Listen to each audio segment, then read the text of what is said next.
The downfall was he really wasn't too straightforward with me. So as soon as I bought that, I got it home and it started to like knock, and injectors went out on it, and then the drive motor. And so yeah, it's just been it's been catastrophic. What's happening, Skid Steer Nation followers? It's Ryan Deemer, the host of the Skid Steer Nation podcast. It's another Wednesday. It's a beautiful freaking day here in the Midwest. Excited to have you join the show today. We've got a great guest. His name is Ryan. His company's name is Elite Excavation. He's from Owine, Iowa. And this dude's, it's going to be an interesting conversation, man. Like, he tinkers and plays with social media. He's got some fun, different styles videos he's making. He's tearing it up in the gravel driveway industry. Used to be a mechanic. Got some very cool tattoos we'll probably talk about on the show too. And like some of you guys out there that came before him, he's not from this industry originally, didn't grow up in it, started part-time, and now he's rocking and rolling. Before I introduce Ryan to the show, I do want to remind all of you that this show is brought to you by none other than skidsteernation.com. Skid Steer Nation is your home for high-quality American-made skid steer attachments. Guys, you're small businesses, you work hard, you provide great value to your customers. We only partner with family-owned manufacturers. They have the same value as you do. They work just as hard as you do. The quality of their products are better than the large corporations, which means they're going to last longer. So some of them may be a smidge more expensive than the cheap ones, but when you get 2 extra years of use or 5 extra years of use, they're cheaper in the long run. Buy quality, buy American made. Come over to skidsteernation.com today to look at your next skid steer attachment.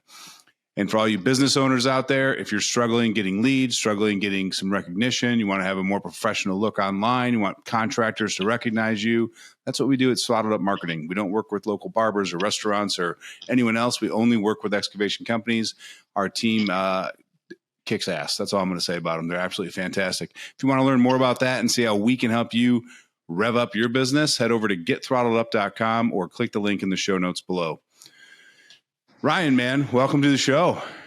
Thanks for having me, man. I'm excited about this. You are, and I don't know how to say this so it doesn't come off negatively, but like you're the quintessential guy that has a dream, that gets involved in it, that thinks he has an idea, and then your first experience blows up in your face.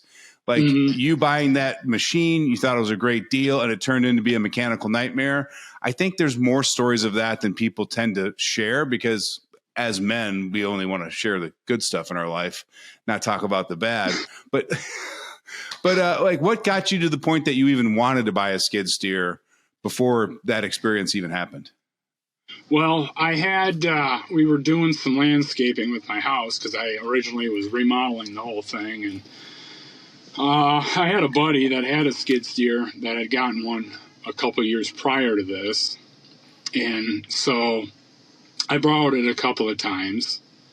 And while we were doing some of the landscaping, I mean, man, I tell you what, the skid loader, they are handy doing like anything big like that.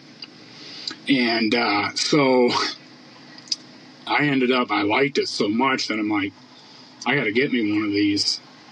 So I went out and purchased one, which I was a greenhorn, you know, I didn't know too much about skid loaders, and, you know, but I did kind of the basic homework. I looked over like on forums online, like what to look out for and, you know, what problems certain skid loaders have and what to look for. So when I went and bought this, the guy, he seemed pretty cool, you know. I didn't really deal with the guy too much, but his dad, you know, was there when I bought it. I mean, seemed, you know, if I had questions, I asked him or whatever, but the downfall was he really wasn't too straightforward with me. So as soon as I bought that, I got it home and it started to like knock, and because when I went and looked at it, I test drove it, you know, gave it a workout. But then when I unloaded it off the trailer, it was a nightmare after nightmare. The injectors went out on it, and then the drive motor, that went out on it. And so, yeah, it's been catastrophic. But I'm not keeping pushing forward though. Do you still have that same machine today? Oh yeah, absolutely. You still have it. And I want to do a quick apology because I introduced you as somebody with a background as a mechanic. It's actually a welder, correct? Which I do have mechanical background too. Yeah. But it's not like, oh, I'm a mechanic, so buying this is no big deal. It's like you have knowledge and you understand how machinery works, but it's not like second nature for you to wrench on the skid steer when you first purchased it. Which, I mean, cars, I've wrenched on cars. Like, I went to school for automotive technology and auto body, but, like, you get into, like, the heavy equipment type of deal of it, that's where I was lost at. Yeah. Yeah, absolutely. So you buy a skid steer. Did you have a business at this point, or were you buying it more for personal use around the property? I basically bought it just for personal use only, and after doing the yard and the landscaping and all that stuff, I'm like, well, while I have this, I should probably make a go at this, because ever since I was little, I've always wanted to do this. I've always wanted to pursue a dream like this. So I figured, might as well start. I love that. So when did you start offering your services to the public? Probably just shy over a year, roughly a year-ish. Yeah. How's this first 12 months been? Not too bad. The hardest part about it is just getting your name out there. I mean, in the beginning, it's going to be slow in the beginning, absolutely. And I mean, it's starting to pick up. My business is, starting to pick up, and I've gotten calls lately which have been out of state, which they've want my service and stuff out of state. So, and it's kind of hard to, with costs and stuff, and actually toting it that way. Yeah. And you've kind of found a niche in your marketplace for, gravel reconditioning and gravel resurfacing? Yeah. Just reconditioning driveways and stuff. That has been a hot ticket item here, which up here in Iowa, the market is kind of flooded with kind of like skid loader work and, which I didn't really realize till I started jumping into this, of how saturated it is up here. It's like when you buy a red car and you're like, God damn, they're everywhere on the road. Yeah, exactly. You're like, I thought I only had the red car here. Sorry. So what did you do? Or did you strategize on how to get your name out there? Like what efforts did you take to start getting some traction in your local market? I kind of fell back on a couple of business classes that I took in college and stuff. They said one thing on how to get a business successful was to market. Like, get your name out there, get it, like, advertise. So, and I kind of wanted to do stuff a little differently on advertisement, like something that, is not normal. So then they'd look at it and be like, wow. Okay. And be kind of like amazed by it. What was that? Just like by making them videos and like dabbing into that, and then hanging flyers up too, like going around hanging flyers up, and I'm gonna try and get into like billboards and stuff. I'd like to hang some up on billboards and do something like that. Yeah.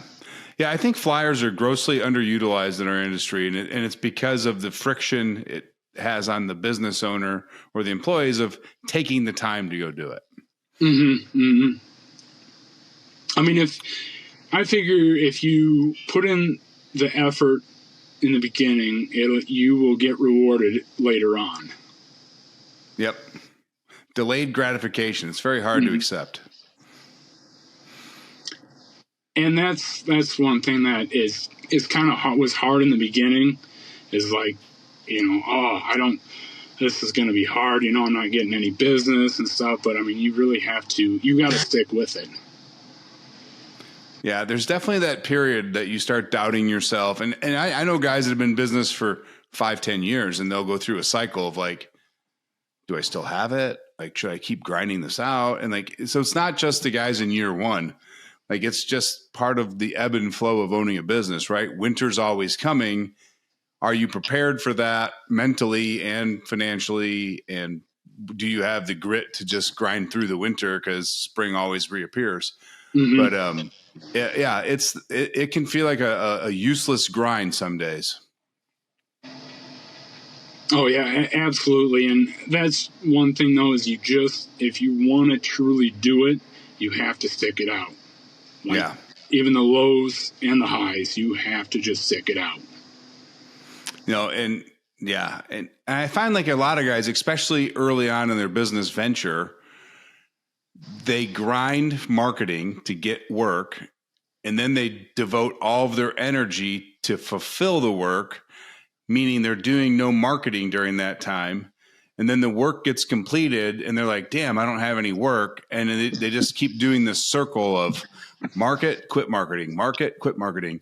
And like, you really have to learn how to block out a little bit of time and energy and thought to market even when you're busy, so you can get that 2, 4, 6, 8 week lead time, and I have the phone still ringing, so you get out of that up down relationship with your business. Yeah, and consistency is a big key there. Like, I mean, you have to keep putting in the legwork for it to pay out in the long run. Like, I mean, you really can't stop. Right. At all. No, it's true. And, I bring him up on the show all the time, but he's just a beast. But my good friend Lee Gums, he's been a guest on the show a few times. I mean, he was in the Marines, and you talk about discipline. Mm-hmm. This cat works all day long. He has a hard cutoff at 5 p.m. because they have a baby boy this last year.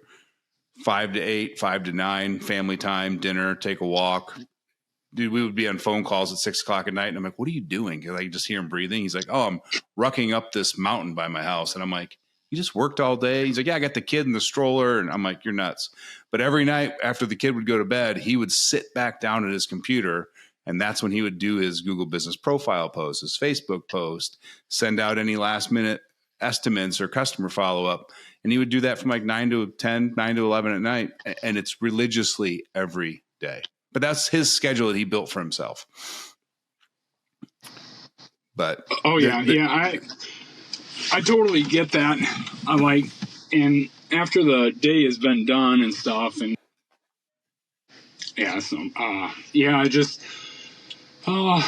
basically just being disciplined and stuff, and just keep doing the work, and don't slack off at all. Otherwise, if you slack off, you are going to put yourself out of work. Yeah, I learned a lesson a long time ago from a mentor, and this was when I was a lot younger, but the work you do today is providing you with the business 90 days from now. Mm-hmm. Yep. Like, if you're only working for today, then you're going to fail. Mm-hmm. So like, you creating those posts today, you putting those flyers out, it might take 3, 4, 5 times for somebody to see that, or he might need to buy a new property, and then he'll call you 2, 3 months later, 6 months later, because of the work you're doing today. And it's just that discipline and that commitment to make sure that when they need you, they can find you and see you. Like really, at the end of the day, that's the commitment to marketing to me. And I don't care if you do little ads in the diner newspaper, if you do billboards or yard signs or flyers, or invest in SEO and websites and Google Business Profile. Like, just pick a couple that work for you in your market, and then commit to it. I think commitment's the biggest thing that business owners, doesn't matter what industry you're in, but that's the biggest thing that we need to do when it comes to advertising. Because otherwise we get to a point where I don't have time to market. I'm too busy doing work. And guess what's going to come after that work's fulfilled? A lull, because nobody else is lined up to follow up. Mm-hmm. Oh yeah. Yeah. So I used to run a manufacturing company, and we had multiple welders that worked for us. So I'm curious to hear about your welding background. Like, one, how'd you get into it? What were you doing? What industry? Things like that. My welding background basically is on the automotive side with like auto body. And that basically started with like auto body. And then like after I kind of wanted to get out of like the automotive side, so I actually went and worked at a salvage yard, which now that really got me more into the TIGging and MIGging, because right now I'm TIG welding like aluminum transmissions and motors and stuff, like the brackets. If they're busted off, like after a wrecked car, if they're broken, I have to like fix the bracket, or if like something's cracked on the motor, like I'll fix that. Nice. So, I have a friend of mine here in town. He's really good at TIG welding, and he actually owns like a high performance motorsport garage to turn, tune. Not, I shouldn't say tune, because I feel like that's a Japanese term, but improve horsepower, work on cars, and all that. And I'll tell you what, I would bet that over 50% of his time is actually TIG welding custom exhaust systems for those cars, because he's really good at it. TIG welding is, it's hard. Yeah. And then if you throw aluminum in there, that's you're getting up there too. It's pretty hard. Yeah. Because it took me quite some time, mainly trial and error, mainly error, but I finally got the knack of it and got it all pat down to do it pretty good. Did you do that TIG welding for yourself and like offer it as a service to people, or did you work for a company? I just worked for a company that they wanted to offer this service. So, and then they knew I had welding background. So they basically went and bought a welder, and then they were like, hey, can you do this? I'm like, well, I can try, but it's been pretty successful after that.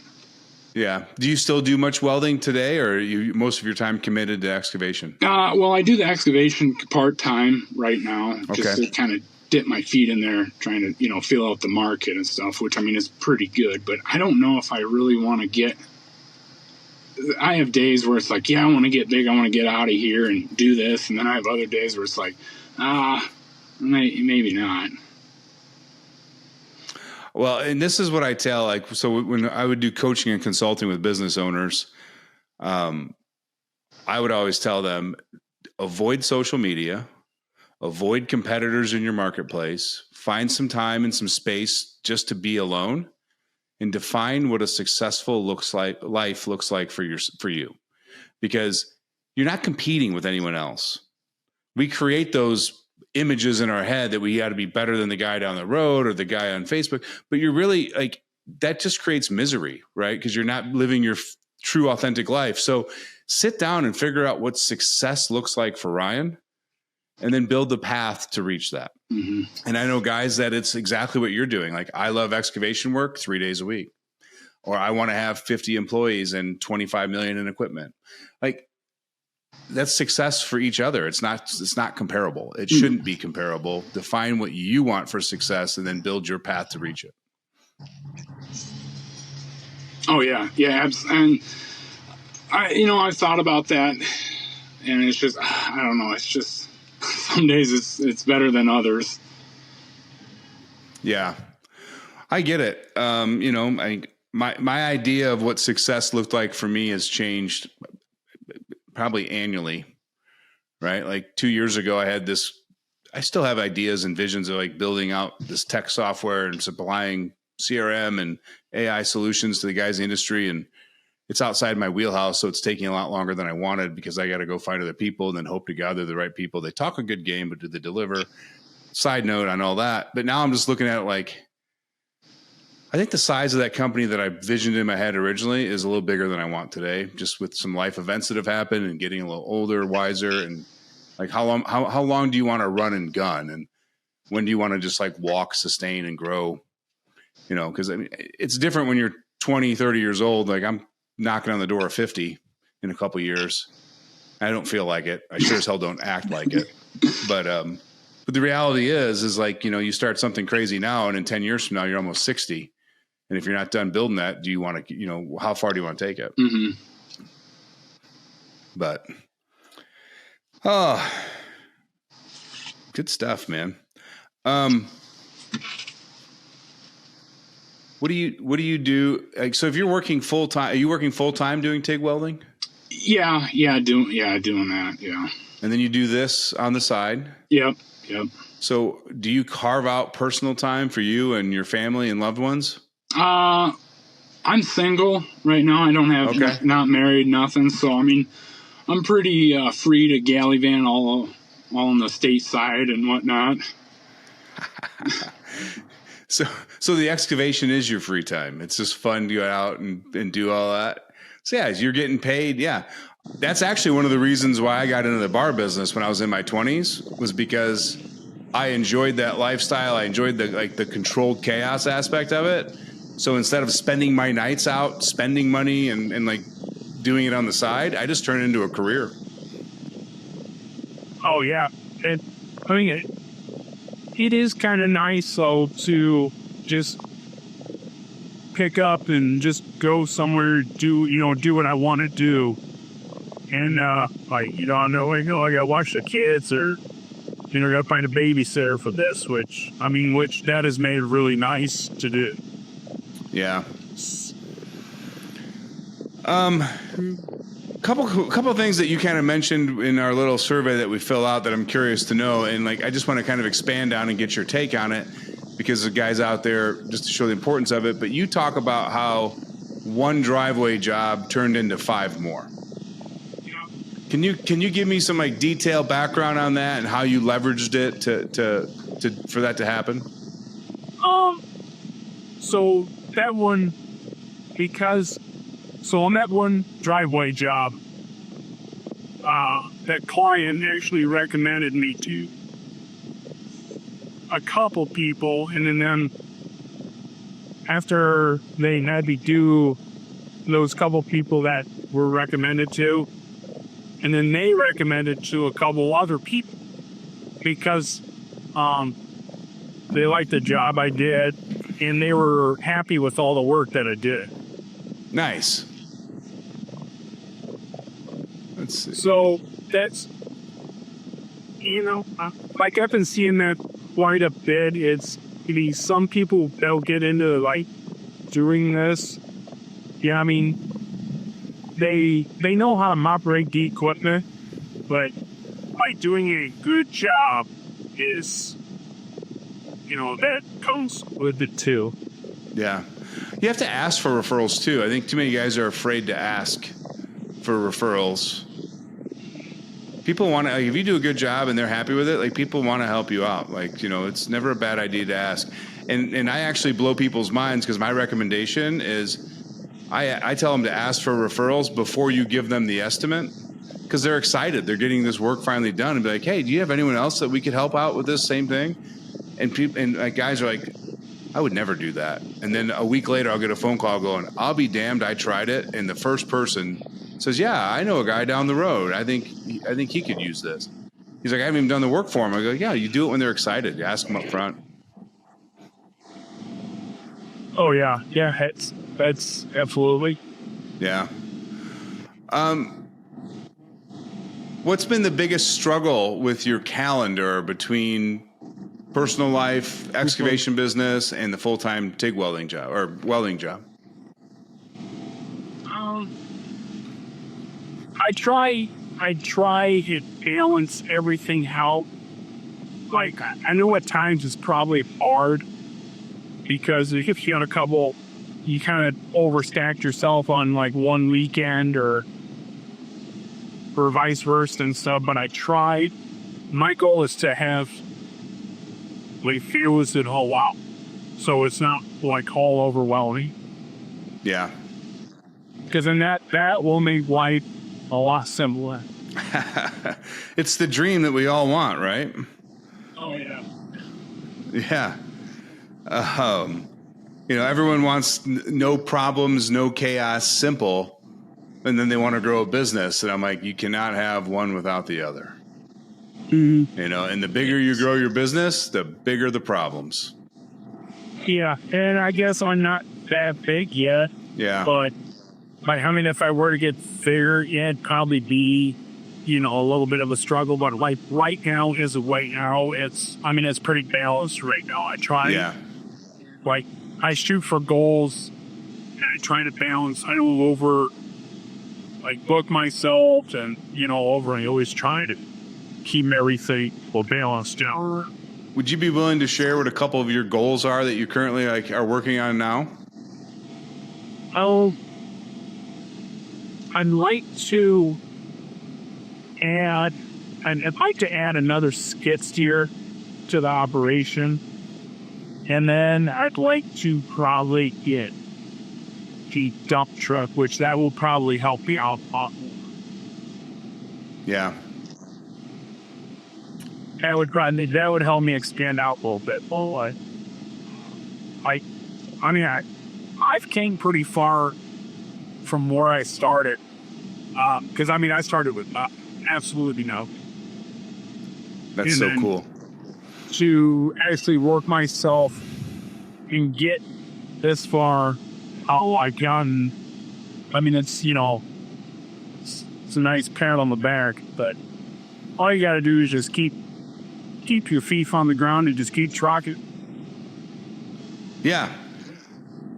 And that's just it, right? Just stay active. Make sure one foot goes in front of the other, and just never give up. I work from home, and I'll tell you what. There's some days where it's hard to get motivated because I'm not around other people. I'm not out of the house, and I struggle with that too. So it's not just like new business owners or whatever else. It could be guys who've been in business for a very long time, but it's like you got to have that reset and be like, okay, like what's the goals?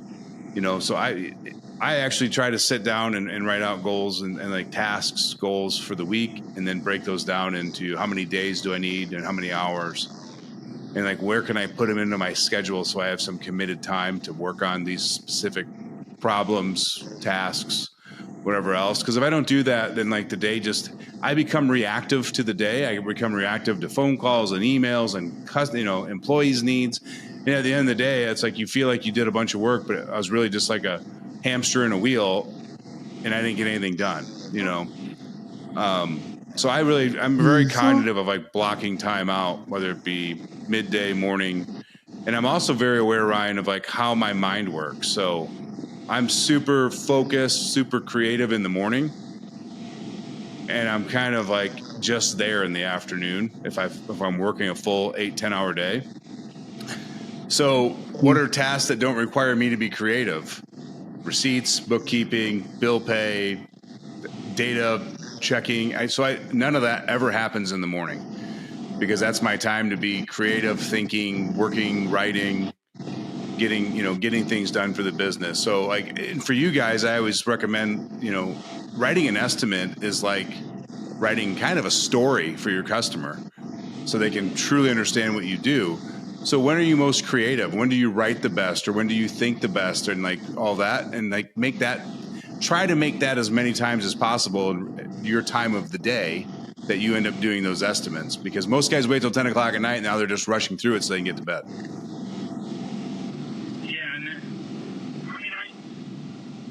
And then you probably can't think clearly, and like you're kind of got a lot of brain fog, and Yeah. And then the estimate's probably not written thoroughly on how you would actually want it to be written. Yeah. Yeah, we all take shortcuts eventually, and so you'll start using terminology that people in the industry know, but customers have no clue what it means. You'll start calling material by specific name, and they're like, I don't know too many homeowners that could tell you what CA6 is. Right, but at 10 o'clock at night, you're gonna be like, oh yeah, and then we'll do a top coat of CA6, and we'll do this, and you just get into your rhythm, and then you're sending them something that looks like Spanish, and they're like, and then they're embarrassed to even ask you what it means, so they're like, let's find somebody else. So do you see yourself just continuing in like the Owine area, or because those phone calls coming in, are you intrigued to like do some more travel and get farther outside your area to expand some of the services you do? And I kind of want to go out of state travel. Like, I mean, that would be pretty awesome to be. I had a feeling you were going to say that just because when the way you brought it up earlier in the interview, I'm like, this guy's intrigued by that. I could just tell by the way you spoke about it. Like, it's kind of neat to go do that. Would that just be for like when you think of that, is that for like storm and flood relief through FEMA and general contractors, or is it more like this guy wants this project, he owns a property in Oklahoma? Like what type of avenue do you see yourself going down for that? I would probably find where the storm cleanup. I mean, we got hit with a couple of storms up here. I live in over the summertime. And I mean, man, I enjoyed doing that. I mean, I volunteered my time to do that, but I mean, I had a blast doing that. Yeah. Speaking of storms in your area, I was through Waterloo days after the derecho. Is it derecho? How do you pronounce that? I never say it right. Yeah, the derecho. And for those of you that don't know what a derecho is, go look it up, because it's basically a hurricane and typhoon mixed into one on land with no water. This thing had 36-inch diameter trees split in half and laying on houses. Like, it was the most destructive storm I'd ever seen, and it was just like, holy shit. Did that hit Owine also? Did you have effects of that? We really didn't get that much. It just a little bit of storm damage, but I think majority of it was more southern than us. Okay. It knocked a lot of power out, and it did a lot of damage. Where they're probably still cleaning up a little bit from that. But yeah, I believe that. I thought it'd take at least 2 to 5 years to recover from that. Yeah, that's and it's crazy that how much wind that can produce.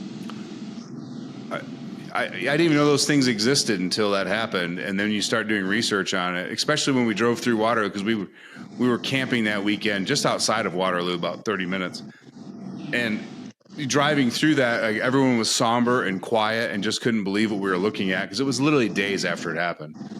And then I was like, I got to learn more about these storms, and just learning about the devastation they can do. It was like jaw dropping for me.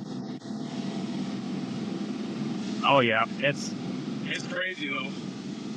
Yeah, it was. I mean, I assume that's the closest thing we'll ever see in our location, geographical location, to what a hurricane does to the Atlantic coast. Yeah, I don't. I could probably deal with the derecho. I don't really want to see a hurricane at all anytime. No. We talk about getting like a vacation home or moving sometime, later on in life and all that, and like the coast is so intriguing to me. I always say that my next move or next place will have a mountain view or an ocean view, because like after living in the Midwest and the plains, I'm good. Like I want to wake up one day and go, damn, I didn't recognize that mountain or the ocean today, and become like a local that takes it for granted. Like, that's so you can kind of do that. But those hurricanes do, like, it's definitely in the back of my mind of like, you're leaving Tornado Alley for Hurricane Row. Oh yeah, the tornado suit. Get it to Olin up here.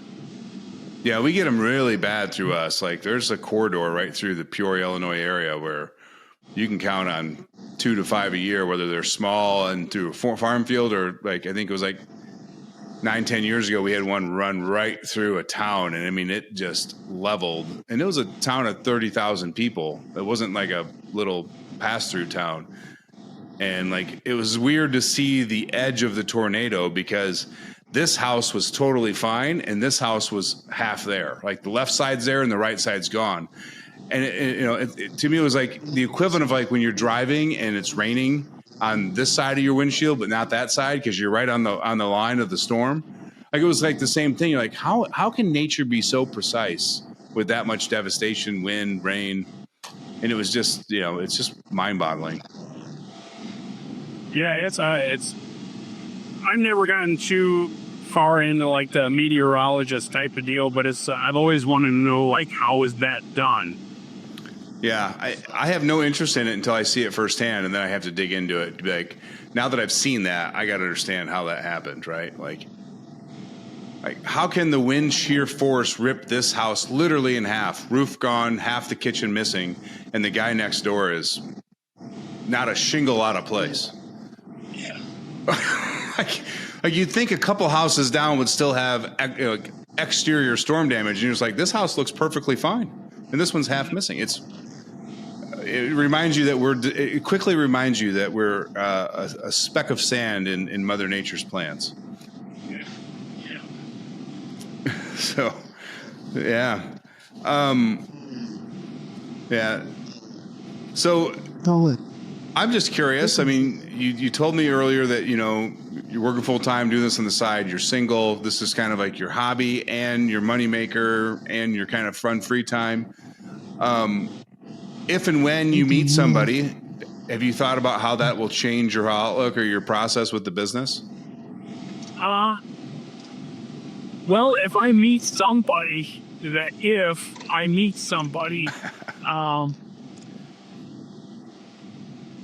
I'll probably just lay it all on the tables and hey, listen, I got, this and this going on. So, if they're willing to accept it, then all right, it's okay. But, if they don't, then all right, hit the door, get back. So you're obviously going to have that conversation early on, because if you wait until the emotional aspect gets in, then as men, we don't tell them to get packing. We make the change to fit them into our life, I find. Yeah. You don't want to get too deep into it. Yeah, that's hilarious. Oh man. So you've got an interesting quote. I want to dig it. I want to ask you a couple questions about it. But you always say, like, cost to floss, strap in and hold tight. Yeah. What's that mean? What's that mean to you? Where does it come from? Basically, that quote I made that quote 15 years ago because, if you want to get nice things and, do nice things, it's going to take a little bit of money to do that. So that basically, when I say that basically is what it all entails. It's going to cost a lot, So I can't make things early. And then expand out on the strap in and hold tight. Like what does that mean to you? Basically, you cannot. The outcome of everything is beyond your control. Like, I mean, you can have some control over things. A majority of it is just, out of your control. Unlike what? Yeah, I get that. Strap in, hold in tight. From a business perspective, I always tell people to control your controllables. Right? Like things are like let's talk about customers, for example. We can't dictate when they're going to call. We can't dictate they're going to say yes to the estimate. But we can dictate how many times we reach out and follow up with them. We can dictate how many cold calls we make a day. We can dictate a lot of the things, right? So track the things you can control and actually have the ability to change, and don't get so caught up in the things that you can't control, right? Because if you talk to 100 people, a percentage of them are going to say yes, right? But if you're always fixated on the one that said no, that means you're not doing the work to find the next one that says yes. So same principle, different approach, right? You're like, strap in, hold on tight. I'm like, just focus on the control the controllables. Don't get caught up in the uncontrollable outcomes. Oh yeah. And like even with equipment, right? Like when shit breaks on the equipment, was it a lack of preventative maintenance that you could have controlled? Or is it just, it's got this many hours and it was destined to break? Like, don't let it derail your week, right? Just what's the action plan? Let's get through it. If it was preventative maintenance, what do we need to do to make sure that that doesn't happen again? Because the definition of, doing the same thing over and over again, expecting a different result, it's the definition of insanity, and nobody wants to be an insane business owner. Yeah, and that is one thing where I have actually learned and grew on that. It's like every time something breaks or like catastrophically fails, you cannot get upset with that and like it just ruin your whole day or week. You got to keep going. Yeah. I learned about the guy, he calls it a 5-minute rule. When something really negative happens, give yourself the space and the grace to have 5 minutes of cussing, crying, moping, whatever your mechanism is. But when the 5 minutes is up, it's time to move forward, find solutions, workarounds, and no longer be a victim of the outcome. Like, get it out, okay, regroup, move forward. Because I think if you don't let it out, like, that'll end up bottling up, and like 6 things will happen in a row, and then you'll lose your shit bigger than ever, because it's the little buildup of all 6 events that turn into the big explosion. So it is healthy to get it out, just not at people and for hours or days. And I think when you're angry too, you can't have a clear head of thinking, because in this industry, you have to think all the time. Like, you have to, and if you don't have that, then, what are you? Yeah. Yeah, and I guarantee you the guys listening out there are going to chuckle and laugh when I say this, but if you think about all the times that you've ran into something or did something with your equipment or ran into something with your equipment, you were either A, super distracted, or B, angry at something else, and then that just compounded the bad day. If you get upset over something and you jump into a machine and you're still pissed off about that incident, and you take it out on that machine, well, then that's going to end up breaking more things. Then it's just a vicious cycle. It's terrible cycle. Terrible cycle. Oh, man. Is there anything in your life or in your business or the industry that you're intrigued with right now that you want to discuss? Nothing that I know of off the top of my head right now. Yeah. How are you reconditioning most of these driveways? Basically, I just use like a power rake, which is a soil conditioner, and basically I just use that on the driveways, and then which actually is turns out really, really good. And then right when I use it, I'll go let's see, after I get done with like a customer's house or whatever, I'll wait 3 to 5 months or something like that, and then I will actually get back in touch with the customer to see, hey, your 100 driveway, is it like turning out good? There has been a couple of it where we did get a lot of rain to be pushed out. So what I ended up doing is so I went and checked it out, and it was not major, so it just repairing. I charged it when yesterday. I'll fix this, and I want to make sure the customer is good. Yep. Yeah, and that's a great point. Do you tell people that up front, or do you write that into your estimate?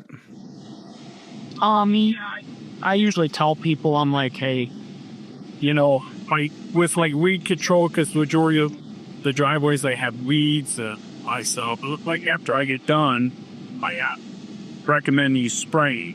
Darlene's like 240 or something like that. Yeah. Like Spice Roundup. And then so you. Then I also give them like every 3 to 5 years, if I want this done again. Yeah. It's kind of like maintenance type of deal. Yeah, we actually got some clients of ours and have had pretty good success with it, but they actually sell a driveway maintenance program where after you do the initial grading at whatever rate, and because you've got to make sure it's set to your standards, they'll put them on a monthly or quarterly subscription, and then either once or twice a year, based on what plan they selected, they'll get a little regrade before winter and in the spring, or once a year, and like get some notes and like discount off material if rock's needed in the future, as long as they're part of the program. And it's nice because you've got a couple, if you get 10, 20 people on that program, you got a little bit of cash flow coming in every month or every quarter. And then 2, you've got projects that you can schedule around other jobs. Like, just because they're in the driveway maintenance program doesn't mean you have to grade their driveway on September 11th, 2025. It could be September 20th, right? So now you can control when that goes in and out. But yeah, those are always interesting to me. Like the whole world's gone to subscription basis, right? You've got Netflix and Hulu and like clothing subscriptions and food subscriptions. And I'm like, why can't we have subscription bases in our business? Septic companies can do maintenance programs. We can do driveway programs. And there's, you could probably get on mowing plans for brush cutting and lot clearing. There's a lot of things that we look at it as one-off projects, and in reality, we should probably be going, how can we make this a repeatable, sustainable, repeat job? Because this customer, you cut grass, it's growing back. You cut brush, it's growing back. You clear a fence line, it's growing back. How do you put them on a program so the cost is small enough they want to pay it on a consistent basis, and they never get dinged with the large bill? And at the end of the day, the large bill, the month, the subscription payments equals the large bill, or even in some cases more, so you can increase profits. Which I think, when I tell customers that, I'm like, it's a lot cheaper than bringing gravel in, and having it regraded and all that stuff. Like, you're gonna save more than half the cost of that. Can somebody come in and do that? Yeah. Yeah, there's a lot of driveways that there's enough gravel, it's just compacted. You just got to pull it back to the surface. I know the biggest driveway I did was two-thirds of a line. And that was probably the longest driveway, and she actually saved it a lot. Yeah. By having me come in and do this, because I think just for gravel bill is going to probably be $8,500 to like $10,000. I believe that on a road that long. Which, I come in and do that, I could do it for half or, even cheaper than that. Right. Nice, man. Nice. So, I was going to ask this. How did you end up finding me? How did I end up finding you? Well, we'll frame this in a way to show business owners that it's not all sitting on your plate. I have an assistant named Kim who's hired to help me manage my calendar, help me make sure I don't miss appointments. And one of the tasks she has is to search and find out potential guests for the podcast on different social media channels. And then she reaches out to them and just says, hey, we saw this, you're active in there.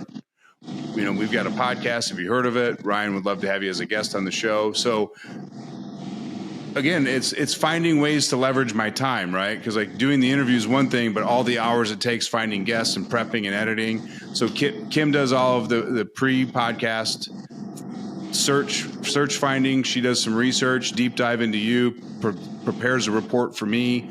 I review that report, make some notes, get my show intro, all that dialed in, some ideas of questions I want to ask you. Once this is done being recorded, I will send a link of the recording to our video editor.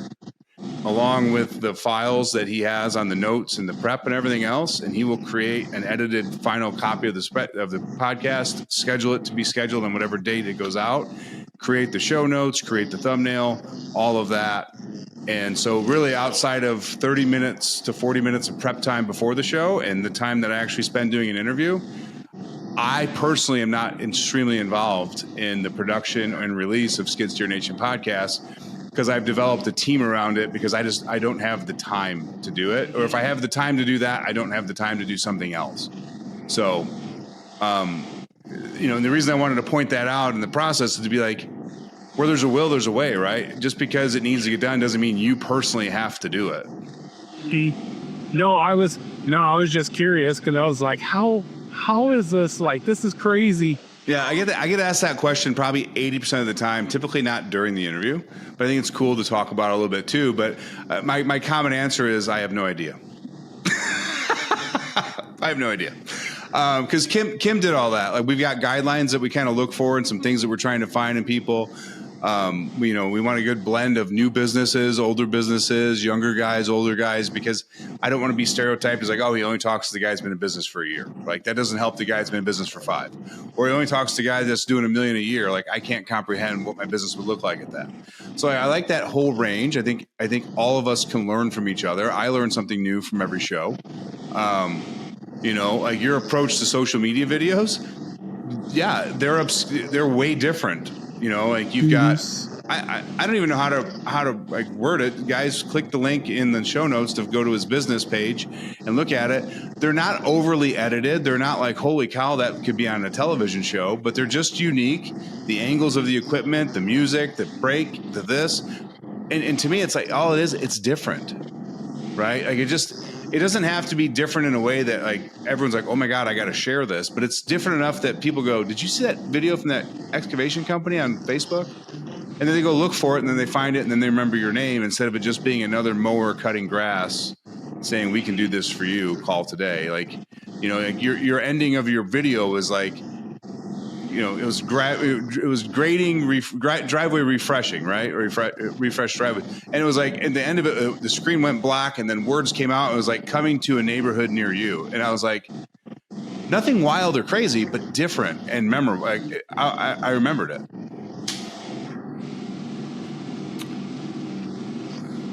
That's usually, like I try to shoot for that, like something that's just eye-catching. That's different. That's stopped in north. Yeah, just and not way off in left field or right field, right? Just a slight off center, just enough to go, oh wait, that doesn't look like everybody else. Like we spend all this time developing a business name and the colors that we want to use for it, and all of that, but we never spend time to be like, hey, what's our brand message?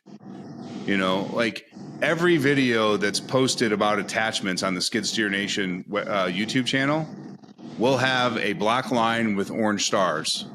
And from day one, because I was like, I want people, like, if they've watched numerous videos and they go, oh, whose video is this? They go, oh, it's Skid Steer Nation's. There's the logo. There's the brand. So to me, it's like developing that look, that feel, like find something that's you.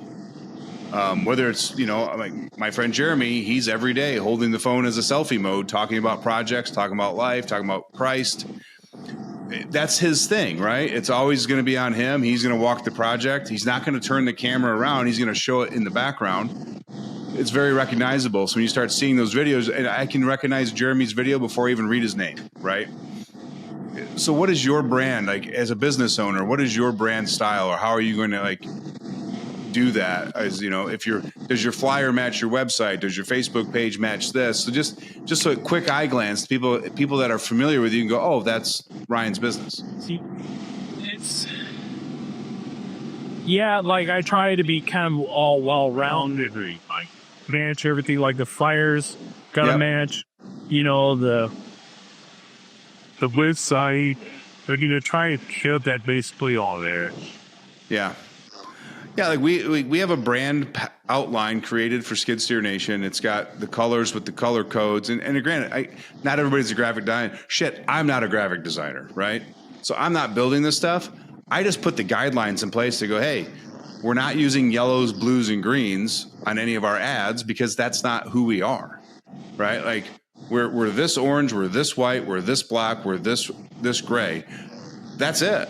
Like, because if someone's scrolling this fast, which is what everybody does, I want them to be able to, even if they don't stop, I want them to be able to recognize that that's skid steer nation, right?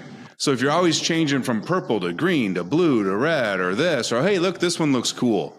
Yeah, just no, you're confusing I say confusing customers, but you're just not making it hard on them to put two and two together, that's the same Elite Excavation or the same ABC Excavation or the same John Doe's excavation as the one they saw 2 weeks ago, because this was red and black and this one's pink and yellow. It was like, is that the same business or is that a guy from out of town? Because if Coca-Cola changed the color of their can, would you still think it's Coca-Cola?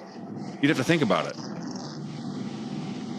Which, like, all my flyers and stuff too, well, I took a different approach about it. So I kind of use like models, like, you see them on like show cars and stuff. Girl, the pinup girls, man. Yeah, looking all glamorous and stuff. So I mean, that's women in heavy equipment. They go good together. There's a channel on Instagram or TikTok, I can't remember which one it is, but I don't even think the dude owns an excavation company. I think he's just a marketing company. And all he does is take videos and photos of chicks in crop tops or bikinis around heavy equipment. And I'm like, I saw it years ago. I'm like, niche, funny, cool, kind of dumb though. A year later, I'm like, how many followers does he have? I couldn't believe it. I couldn't believe it. Oh yeah, it's I kind of want to get a carrier release and stuff with like all different like months and stuff, and have different like models. Yeah, I kind of heavy equipment and stuff. I mean, it's it's different. It is different. I'm a firm believer that either you get to be you as a business owner and deal with the customers it attracts, because it's going to attract like-minded people, right?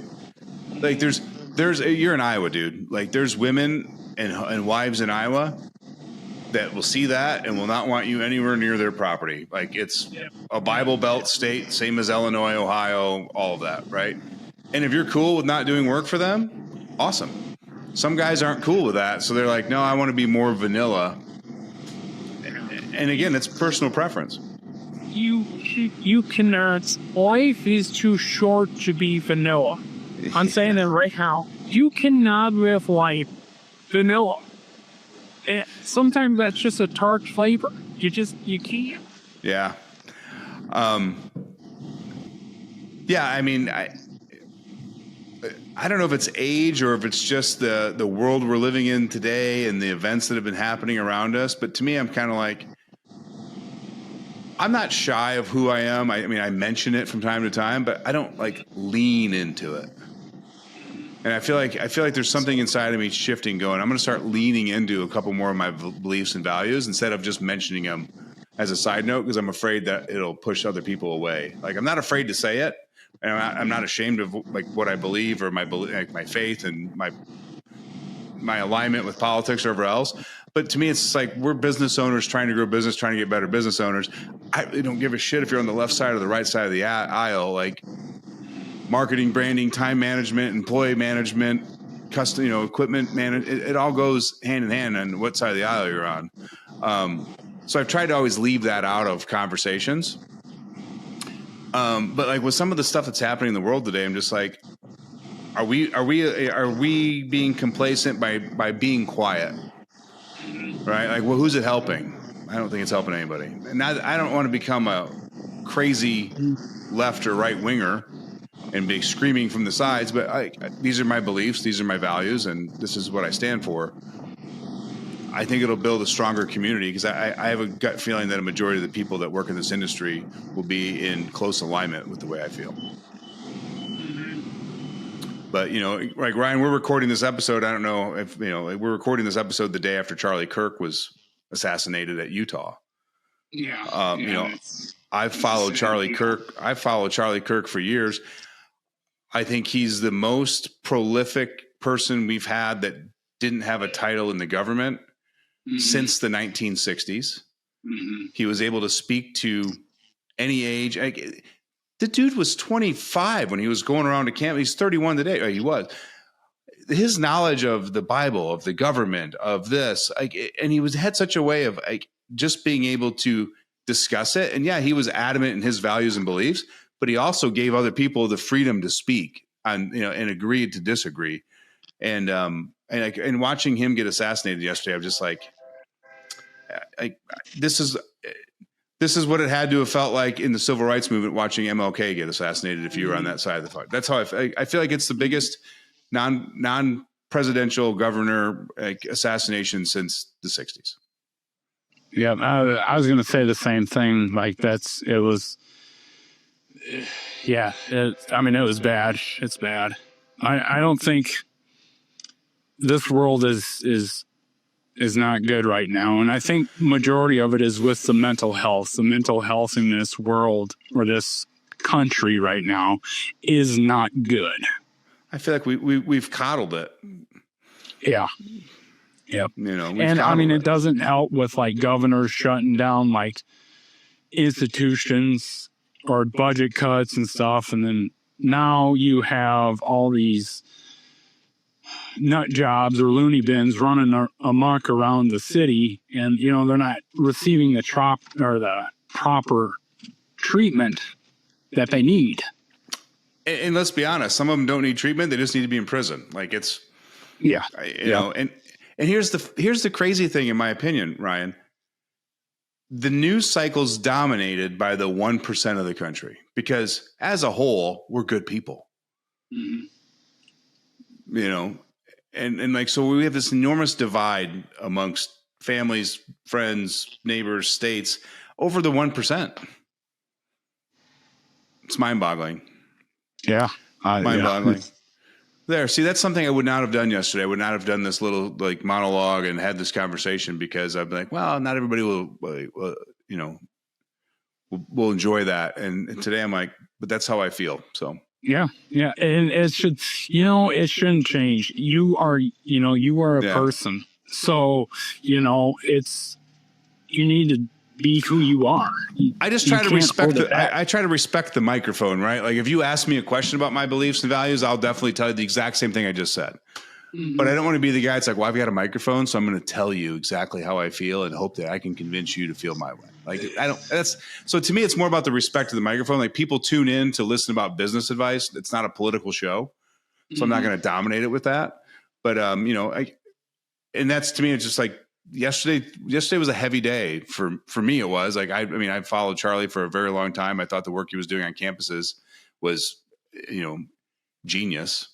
Mm-hmm. For this kid to be able to start a super PAC and go look up a super PAC if you don't know what it is and figure out what it takes to make one. He started one at 21 years old. I couldn't even find the hot girl's phone number at 21 years old from the bar I met last night. And this dude's starting a super PAC for political parties, right? He's on a whole nother level. Mm-hmm. And just, it's just senseless. So,